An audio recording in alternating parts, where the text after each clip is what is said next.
گلشن تعلیم میں تشریف لائے ہوئے تمام مہمانوں کا دل کی گہرائیوں سے استقبال کرتے ہیں اور خیر مقدم کرتے ہوئے کہتے ہیں کہ آپ آئے، گھر میں ہماری خدا کی قدرت ہے، آپ آئے، گھر میں ہمارے خدا کی قدرت ہے۔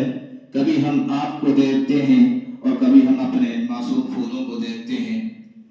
قرآن کی اہمیت اور اس کی فضیلت پر تھوڑی سی بات کرنے کے لیے میں ہمارے مدرسے کے مایہ ناز استاذ حضرت مولانا محمد انور صاحب کو مدعو کرتا ہوں، حضرت تشریف لائیں اور مختصر سے ٹائم کے اندر اپنی بات کی وضاحت کریں۔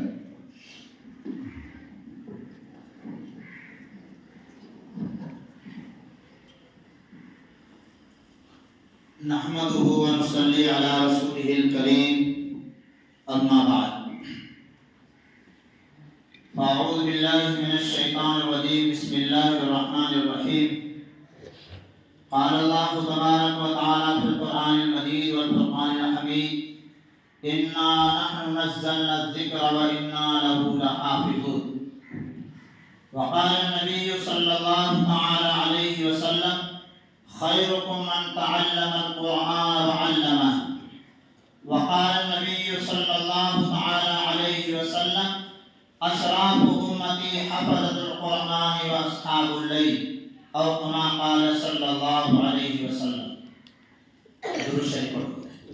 اللهم صل على سيدنا ومولانا محمد وعلى آل سيدنا ومولانا محمد وبارك وسلم۔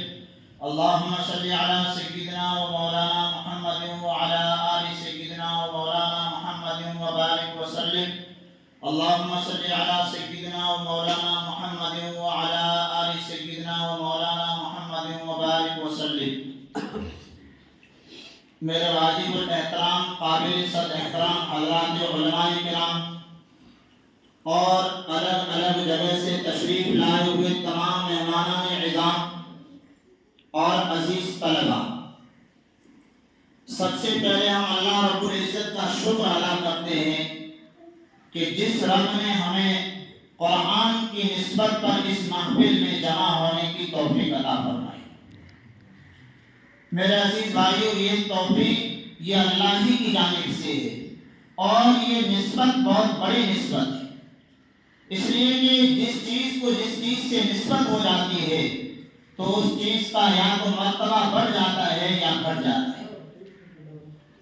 جیسے ایک ٹائل اگر مسجد میں لگ جائے تو اس ٹائل کا احترام اور اس کی عزت بڑھ جاتی ہے، اور وہی ٹائل اگر بیت الخلا میں لگ جائے تو اس کی عزت ڈاؤن ہو جاتی ہے۔ تو یہ نسبت قرآن کی نسبت سے اللہ رب العزت نے ہمیں یہاں جمع فرمایا ہے۔ اللہ کا جتنا بھی ہم شکر ادا کریں یہ کم ہے۔ اس کے بعد میں ان بچوں کو جنہوں نے اپنے سینے میں قرآن کریم کے 30 پاروں کو محفوظ کیا ہے، ان طلبہ عزیز کو اور ان کے والدین اور ان کے رشتہ دار، تمام رشتہ داروں کو مبارکباد پیش کرتا ہوں کہ اللہ تبارک و تعالیٰ نے آپ لوگوں کو یہ ایک عظیم نعمت عطا فرمائی ہے۔ قرآن سے بڑھ کر دنیا میں کوئی عظیم نعمت ہو ہی نہیں سکتی، اس لیے کہ قرآن یہ ایک دستور الہی ہے، قانون الہی ہے۔ دنیا کا جو نظام چل رہا ہے اللہ تبارک و تعالیٰ کے حکم ہی سے چل رہا ہے۔ ہمیں یہ بات سمجھ میں آئے یا نہ آئے تو قابل مبارکباد ہیں یہ بچے اور ان کے والدین اور ان کے رشتہ دار اور اساتذہ اور انتظامیہ، یہ تمام کے تمام مبارکباد کے لائق ہیں اور قابل ہیں۔ اللہ تبارک و تعالیٰ ان تمام کی محنتوں کو اپنی بارگاہ میں بے حد قبول فرمائے اور اللہ تبارک و تعالیٰ ہمیں قرآن کی عظمتیں اور محبتیں عطا فرمائے۔ میرے عزیز بھائیو، قرآن کریم ایک عظیم کتاب ہے، یہ ایک ایسی کتاب ہے کہ لا ریب فیہ، اس میں کوئی شک و شبہ نہیں ہے۔ لیکن اللہ تعالیٰ آگے فرماتے ہیں ھدی للمتقین، ہدایت کس کو ملے گی، سیدھا راستہ کس کو ملے گا؟ فرمایا کہ جو اللہ سے ڈرنے والے بندے ہیں، پرہیزگار اور تقوی اختیار کرنے والے جو بندے ہیں، ان لوگوں کو ہدایت ملے گی اور سیدھا راستہ ملے گا۔ جو نہیں چاہیں گے، جو تقوی اختیار نہیں کریں گے، کوئی گارنٹی نہیں ہے کہ اس کو سیدھا راستہ بتا دے۔ فرمایا کہ متقی اور پرہیزگار لوگ کون ہیں؟ الذین یؤمنون بالغیب، فرمایا کہ جو اللہ پر بن دیکھے ایمان رکھتے ہیں، وَيُقِيمُونَ الصَّلَاةَ اور نماز قائم کرتے ہیں، اور آگے اللہ تعالیٰ نے فرمایا جو ہم نے ان کو روزی دی ہے، رزق دیا ہے، اس میں سے وہ اللہ کے راستے میں خرچ کرتے ہیں، یہ متقی اور پرہیزگار لوگ ہیں۔ میرے عزیز بھائیو، اللہ تبارک و تعالیٰ نے قرآن کو اتنا طاقتور بنایا ہے کہ اس کی مثال دنیا میں جو ہے پیش نہیں کی جا سکتی، اور قرآن کا کوئی مقابلہ بھی نہیں کر سکتا۔ اتنا بھاری بھرکم یہ کلام ہے۔ اللہ تعالیٰ نے فرمایا لو انزلنا هذا القرآن على جبل لرأيته خاشعا متصدعا من خشية الله، کہ اگر ہم اس قرآن کو پہاڑوں پر اتارتے تو فرمایا کہ پہاڑ جو ہے ٹوٹ پھوٹ کر ختم ہو جاتے۔ اتنا بھاری بھرکم ہے۔ اللہ تبارک و تعالیٰ نے ہمارے نبی حضرت محمد صلی اللہ علیہ وسلم کی نسبت سے، اللہ کے نبی صلی اللہ علیہ وسلم کی برکت سے قرآن ہمارے لیے اتنا آسان فرما دیا ہے کہ چھوٹے چھوٹے معصوم بچوں کے سینوں میں یہ قرآن محفوظ ہو جاتا ہے۔ جو قرآن کا وزن تھا، محدثین کہتے ہیں کہ قرآن کا جو اتنا وزن تھا، اللہ کے نبی صلی اللہ علیہ وسلم کے قلب مبارک نے اس کو سہ لیا اور امت کے لیے اس کو آسان کر دیا ہے۔ میرے عزیز بھائیوں، قرآن کریم کو مٹانے کے لیے دنیا نے بہت کوششیں کی، لیکن کبھی بھی وہ کامیاب نہیں ہو سکتے۔ کیوں؟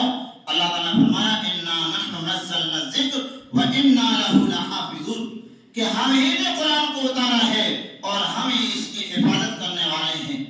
قرآن پڑھنے کے اعتبار سے اللہ تبارک و تعالیٰ نے چھوٹے چھوٹے معصوم بچوں کے سینوں میں محفوظ کر دیا، اور قرآن کی تفسیر کو، قرآن کے معنی کو سمجھنے کے لیے اللہ تبارک و تعالیٰ نے علماء کو وہ صلاحیتیں دی، وہ جو طاقت دی کہ انہوں نے اپنے قلم کے ذریعے سے تفسیروں میں قرآن کے معنی اور قرآن کے مطالب کو محفوظ کر دیا۔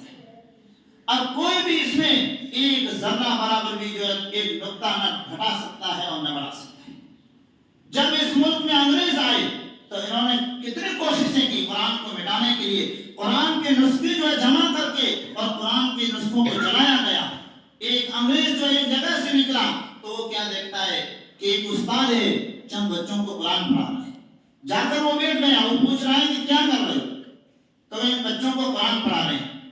تو بھئی یہ کیسے پڑھا رہے ہیں؟ بغیر دیکھے، اچھا یہ کیسے سنا سکتے ہیں؟ تو 8 گھنٹے میں بچے نے سورہ فاتحہ سے لے کر سورہ ناس تک پورا قرآن جو سنا۔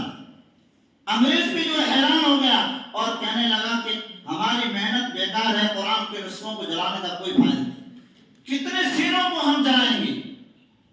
لیکن معصوم بچوں کے سینوں میں اللہ نے قرآن کو محفوظ کیا ہے۔ آپ اندازہ لگائیے کہ اس سے بڑھ کر اور اس کی مہربانی کیا ہو سکتی ہے، اور آپ اندازہ لگائیے کہ کتنی نسلوں کے بعد، کتنی پیڑھیوں کے بعد جو ہے یہ بچے جو ہیں قرآن کے حافظ بنتے ہیں۔